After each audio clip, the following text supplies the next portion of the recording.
अब तो मुझे ठीक ठीक बताओ हुआ क्या। मैं सो रही थी, तभी अचानक मेरी आंख खुली और मुझे ऐसा लगा जैसे मुझे कोई बुला रहा है। ऐसे, नाहिद आ जाओ, आ जाओ नाहिद, मैं कब से तुम्हारा इंतजार कर रहा हूं। एक मिनट।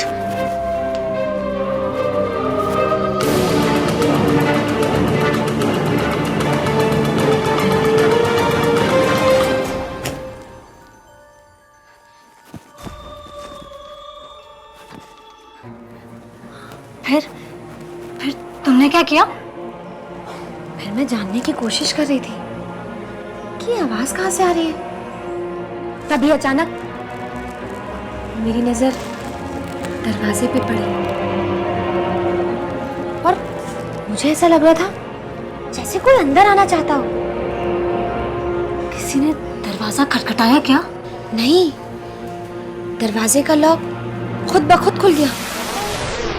हमने तो लॉक किया ही नहीं था। हाँ, आई डोंट नो, लेकिन लॉक खुल गया। खुल गया? हाँ।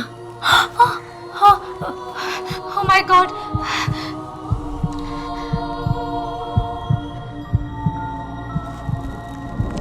तुम कहाँ जा रही हो?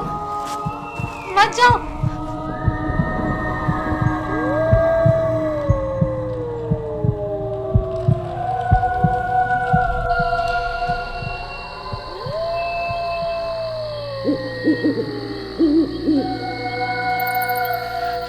बाहर कोई था क्या?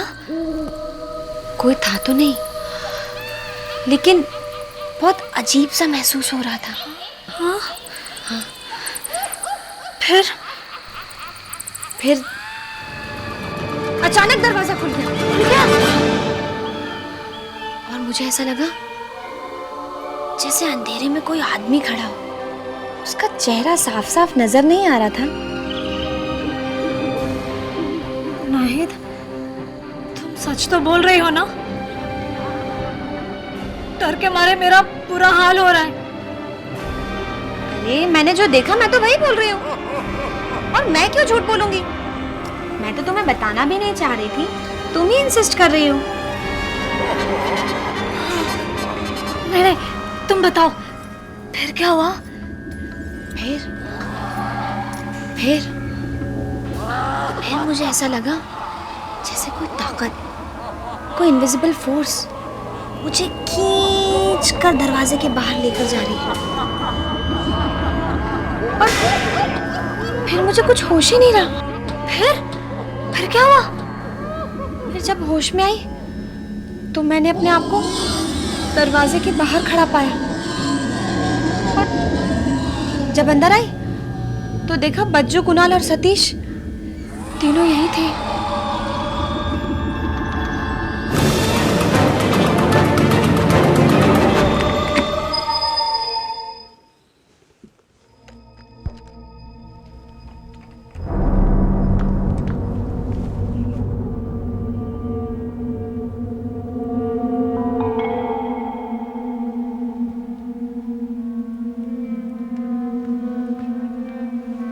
गोविंद जी, गोविंद जी, गोविंद जी, हाँ, कुणाल, कुणाल जी, तुम इतनी रात गई, क्या हुआ? गोविंद जी मुझे माफ करिएगा, मैंने आपको इतनी रात में जगाया।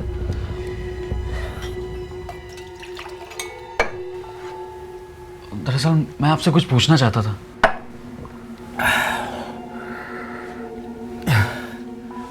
पूछो। लेकिन तुम इतने घबराए हुए क्यों हो? गोविंद जी, मैं जानना चाहता हूँ कि इस घर में मतलब कि कोई आत्मा, कोई साया है?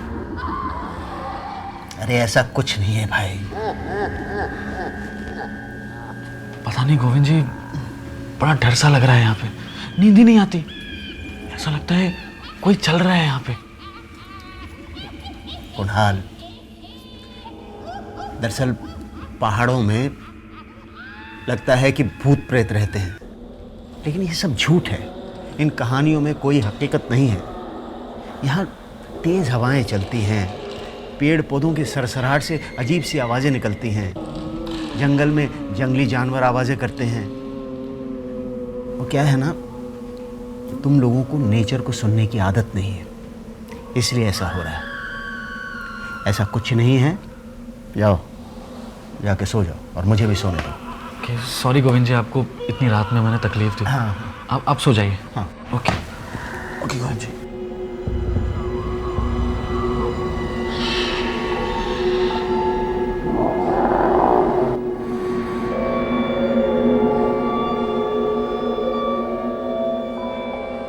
हाल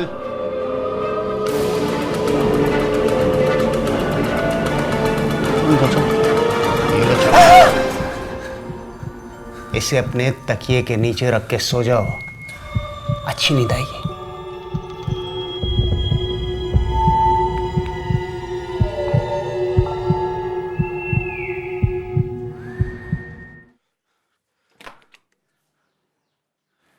यार उसे इतना वक्त क्यों लग रहा है यार? अरे हाउ डू आई नो यार, बेकार ही चला गया। गोविंद जी की नींद भी खराब करी, पता है।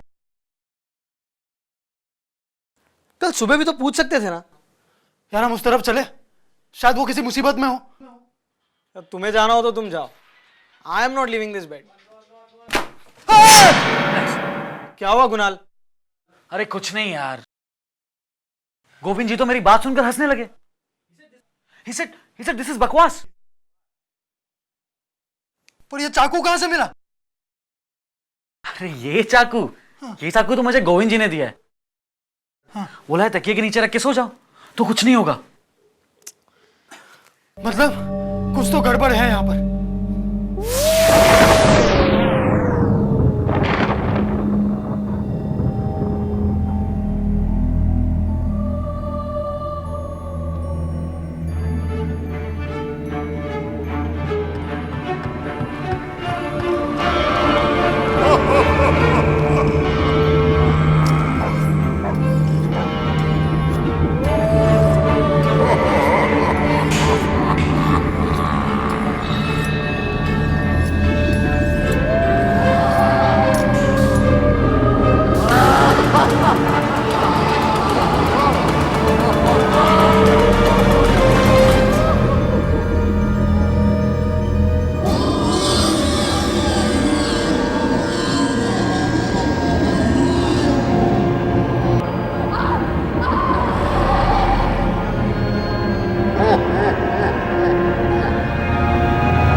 Good morning. बैठिए बैठिए, नाश्ता ठंडा हो रहा था। ये लीजिए, खाने के बाद खाइएगा। और ये आप सब लोगों के लिए, खास नाहिद बिटिया के लिए, उसे ये बहुत पसंद है। थैंक यू गोविंद चाचा। ओ भाई कुणाल, कल नींद कैसी आई? अच्छी आई ना? हाँ। अच्छा, मैं बावर्ची खाने में हूँ। जिस किसी को किसी भी चीज़ की ज़रूरत हो तो मुझे आवाज़ लगाइएगा, ठीक है? नोश फरमाएं। बज्जू, बज्जू। Yes sir. भाई ये क्या सुन रहे हो सुबह सुबह कि इतना झूम रहे हो? सर सुबह सवेरे मुझे सूफी म्यूजिक सुनने की आदत है। I love it. अच्छा, कौन सा सूफी म्यूजिक? सर नुसरत फतेह अली खान साहब का नाम तो आपने सुना होगा। हाँ भाई, गलती से सुना तो है। Sir his songs. सर आपने कैलाश खेर को सुना है? हाँ सुना है। He sings Sufi song sir.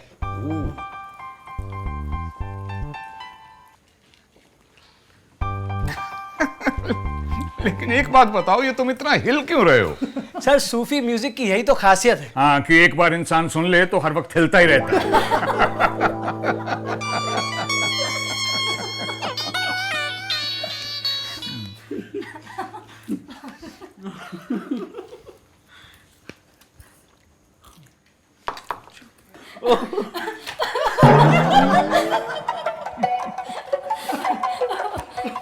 अच्छा एक बात बताओ, यस सर। ये जो सूफी म्यूजिक तुम सुन रहे हो, तुम इसके बारे में कुछ जानते हो कि इसकी शुरुआत कब और कैसे हुई, किसने की?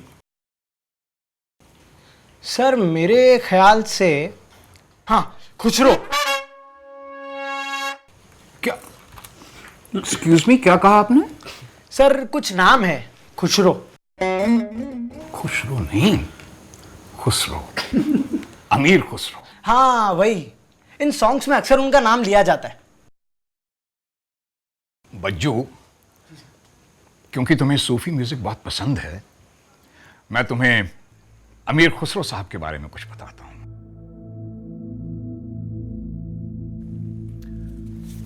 अमीर खुसरो पटियाली, जिला एटा, उत्तर प्रदेश में पैदा हुए। नाम था अबुल हसन। राज दरबारों में रसाई थी तो अमीर खुसरो के नाम से मशहूर थे। अमीर खुसरो अरबी, फारसी, तुर्की और हिंदी के आलिम थे, लेकिन उन्होंने अपनी फारसी के अलावा आम जबान में भी शायरी की। मुकरनियां, पहेलियां, दोहे लिखे। उस वक्त दिल्ली के आसपास के इलाकों में जो जबान बोली जाती थी, उसमें फारसी और अरबी के अल्फाज मिलाकर अमीर खुसरो ने एक अपनी जबान की बुनियाद डाली, जिसे उन्होंने हिंदवी कहा। और इस हिंदवी जबान को रहीम, जायसी, कबीर जैसी शख्सियात ने भी अपनाया। इस जबान से बाद में रेख्ता निकली, जो 19वीं सदी में जाके उर्दू के नाम से जानी गई। तो इसका मतलब क्या हुआ कि अमीर खुसरो का उर्दू की नशो नमा में एक बहुत अहम किरदार था। अमीर खुसरो एक बहुत बड़े मौसीकार भी थे। वीणा, वीणा जानते हैं ना आप? उन्होंने वीणा से सितार को इजाद किया। क्लासिकल म्यूजिक सुनते हैं आप? तो शास्त्रीय संगीत में वो तबला होता है ना, शास्त्रीय संगीत को तबले की देन भी अमीर खुसरो की है। सूफी मौसीकी में अमीर खुसरो का रुझान बचपन से था। ख्वाजा निजामुद्दीन औलिया उनके मुर्शिद थे। ख्वाजा निजामुद्दीन औलिया एक बहुत पहुंचे हुए पीर थे। उनकी सरपरस्ती में अमीर खुसरो ने सूफी कलाम और सूफी मौसीकी को एक बहुत ही ऊंचे मकाम तक पहुंचाया।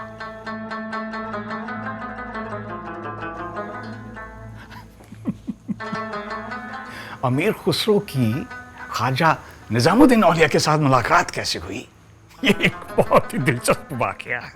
सुनाइए सर।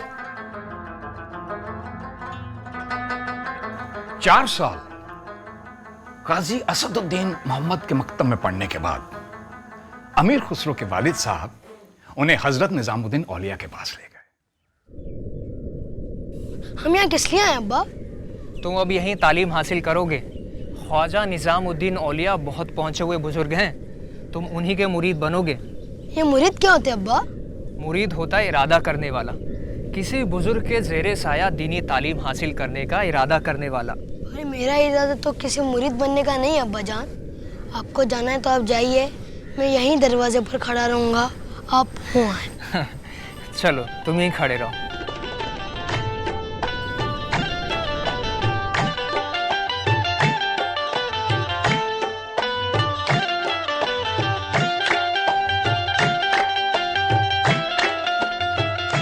ख्वाजा निजामुद्दीन औलिया इतने ही पहुँचे हुए बुजुर्ग हैं तो वो बिना कहीं मेरी बात क्यों नहीं समझ सकते, और वो समझ सकते हैं तो मैं उनके सामने जाकर बात क्यों बोलूं।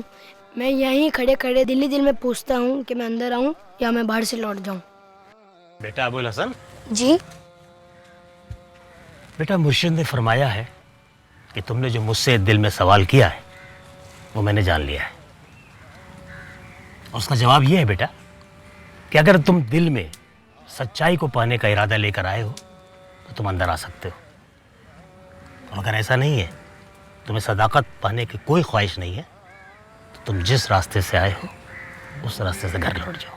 अब तो दरस दिखला दो निजामुद्दीन औलिया, अब तो दरस दिखला दो निजामुद्दीन औलिया, अब तो दरस दिखला दो निजामुद्दीन औलिया, अब तो दरस दिखला दो निजामुद्दीन औलिया, अब तो दरस दिखला दो निजामुद्दीन। अम्मी जान आज मैं बहुत खुश हूँ। अरे क्या बात है, इस खुशी का सबब? आज मुझ पर एक अजीब सी कैफियत तारी है। मगर कुछ तो वजह होगी।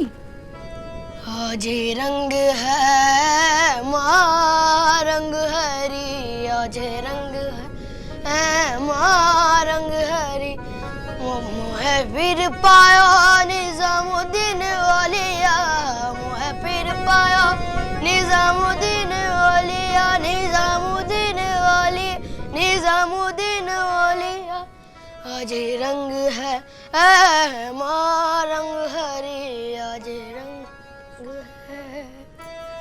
खुसरो, इस तरह अमीर खुसरो ख्वाजा निजामुद्दीन औलिया के मुरीद बने और आखिरी वक्त तक हजरत निजामुद्दीन औलिया उनके पीर थे। सर, ये तो बहुत ही इंटरेस्टिंग इंसिडेंट सुनाया आपने। सर उस टाइम ये अमीर खुसरो की एज क्या रही होगी? उस वक्त अमीर खुसरो यही कोई 7 या 8 बरस के रहे होंगे। तो इसका मतलब ये हुआ कि बचपन से ही अमीर खुसरो साहब ने शायरी करना शुरू कर दी थी। लेकिन वो हिंदुस्तान की एक अजीम शायर बनेंगे, इसका अंदाजा तो उसी दिन लग जाता है जब बचपन में वो अपनी अम्मी जान के सामने गुनगुना रहे थे। सर बड़ा मजा आ रहा है। कोई और इंसिडेंट सुनाइए ना अमीर खुसरो की जिंदगी का।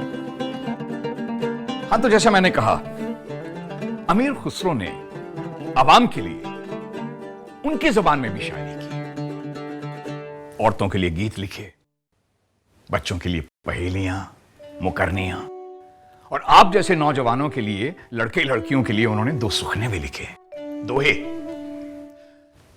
ये पहेली तो आई एम श्योर कि आप सब में से किसी ना किसी ने जरूर सुनी हो। 20 का सर काट लिया, ना मारा ना खून किया। भाई वाह कमाल है, आप सब लोगों को पता है। उर्दू हैं आप लोग। सर, ये तो हमें स्कूल में सिखाया गया था। इसका मतलब होता है नाखून। स्कूल भी गई थी? सर, सब में से सिर्फ मैं ही अकेले स्कूल गई थी। सर एक पहली मुझे भी मालूम है।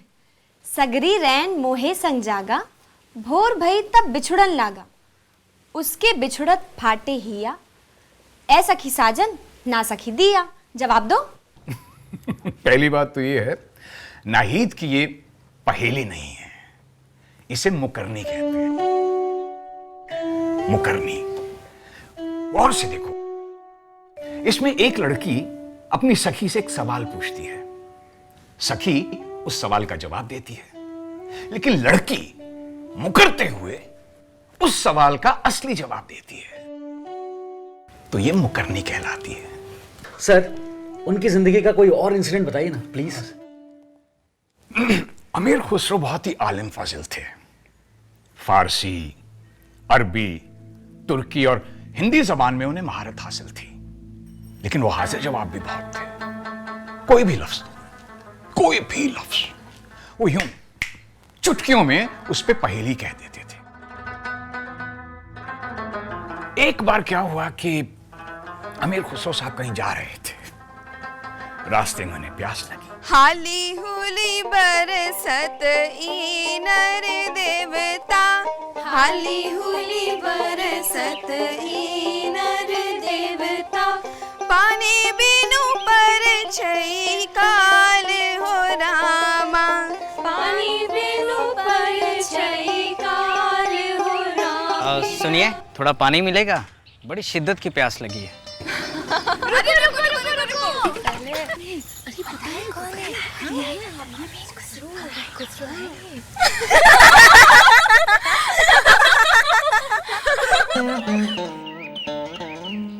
हम प्यास से मरे जा रहे हैं और आप हंसी ठिठोली कर रही हैं। हमने पहचान लिया कि आप कौन हैं। कौन हूँ मैं? आप अमीर खुसरो।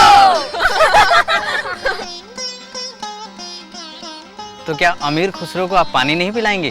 अरे पिलाएंगे पिलाएंगे, लेकिन पहले हम चारों आपको एक एक लफ्ज देंगे और उन चारों लफ्ज को मिलाकर जब तक आप एक पहेली नहीं कहेंगे तब तक हम आपको पानी नहीं पिलाएंगे।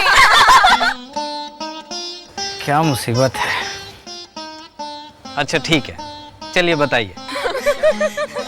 अच्छा रुको, पहले मैं। खीर। और मेरा लफ्ज चरखा। अरे भाई मेरा भी तो सुनो, कुत्ता। अरे बस अब मुझे भी बोलने दो। मेरा लफ्ज है ढोल।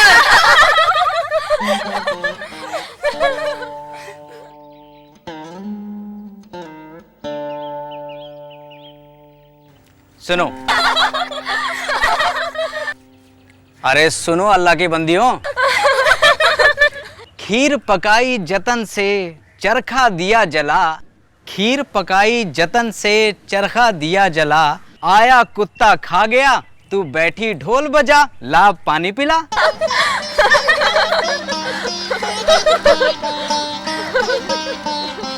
फैंटास्टिक यार, व्हाट अ मैन यार। ऐसे लोगों को ही युग पुरुष कहते हैं। करेक्ट। सर हमको उर्दू पढ़नी तो आती नहीं है, लेकिन सर हम अमीर खुसरो साहब के बारे में और कहाँ से जान सकते हैं? हाँ सर। उर्दू पढ़ो, पढ़ना सीखो। फ्रेंच, जर्मन, जापानीज पढ़ सकते हो, तो उर्दू पढ़ने में क्या हर्ज है? मैं तुम्हें अमीर खुसरो की जिंदगी का एक और बहुत ही इंटरेस्टिंग किस्सा सुनाता हूँ। सुनाइए सर, सुनाइए सर।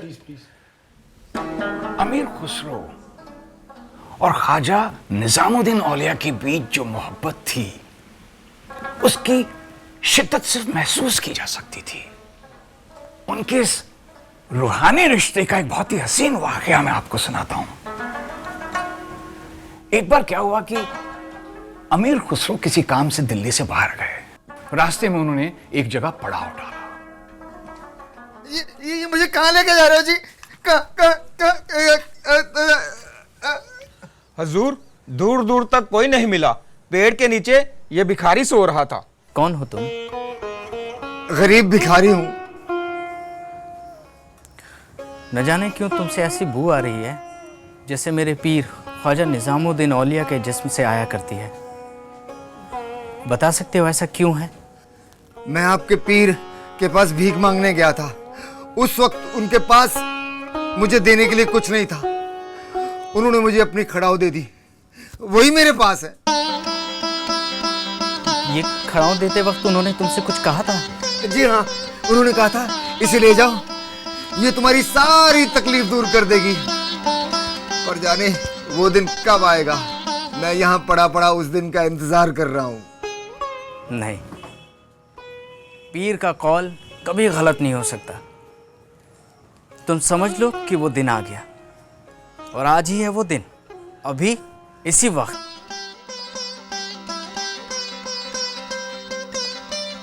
वो खड़ाऊ मुझे दोगे?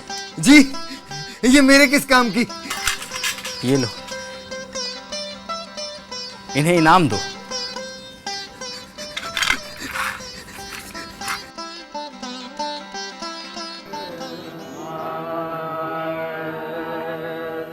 नजर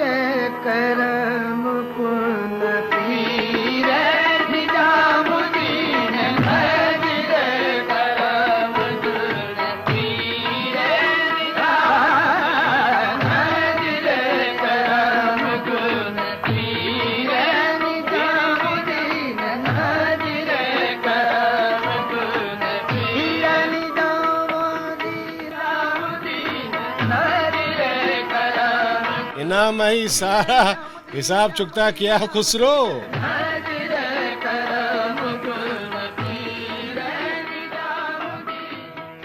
इनाम की क्या बात है हुजूर? इस खड़ाओं के बदले में अगर मुझे अपनी जान भी देनी पड़ती तो मैं जान देने से भी गुरेज नहीं करता। My God what a devotion sir. आपने अमीर खुसरो के बारे में जो जानकारी दी, मेरी तो दुनिया ही बदल गई। मैं तो हिल गया सर। बज्जू, हिलो मत। बज्जू हिलते बहुत है ना, तो इन्हें एक मुख्तसर सी प्यारी सी सजा देते हैं। तो एक काम करो, कुतुब खाने में जाओ। Yes sir. एक कुर्सी लो और उस पर बैठ जाओ। Yes sir. बिना हिले डुले और कुतुब पढ़ो। Yes sir.